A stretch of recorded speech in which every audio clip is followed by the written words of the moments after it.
তো ফাইনালি সপ্তদিনের গুপ্তধনের ট্রেলার কিন্তু চলে এসেছে অফিসিয়াল ইউটিউবে। কেমন লাগলো? সোনাদাকে আবার আমরা দেখতে চলেছি মাসিভ ওয়েতে। বেশ বেশ ভালো কিন্তু ট্রেলার হয়েছে।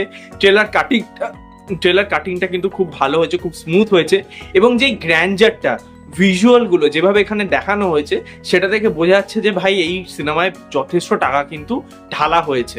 এবার যদি কথা বলি আবির চ্যাটার্জি অ্যাজ সোনাদা, তাকে তো অ্যাজ ইউজুয়াল খুবই ভালো লাগে, এবং এই যে আবির চ্যাটার্জির এই ধরনের ক্যারেক্টারের ফ্যান কিন্তু হচ্ছে আমাদের ফ্যামিলি অডিয়েন্স। ঠিক আছে, বাঙালি ফ্যামিলি অডিয়েন্স কিন্তু প্রচুর পরিমাণে আবির চ্যাটার্জি এই ধরনের সিনেমা দেখতে পছন্দ করে। তার সাথে অর্জুন চ্যাটার্জি অ্যাজ ইউজুয়াল খুবই ভালো, জিয়া সাহাও খুব ভালো।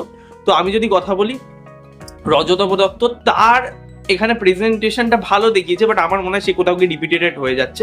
কারণ তার আগের সিনেমাতেও সে ছিল, এখানে কোনো একটা নতুন আর কি অ্যান্টাগনিস্টকে রাখা যেতে পারতো। এখানে বেসিক্যালি চাঁদ সদাগরের যে মোটা সেটাই আর কি দেখানো হবে সুন্দরবনের একটা ব্যাকড্রপে।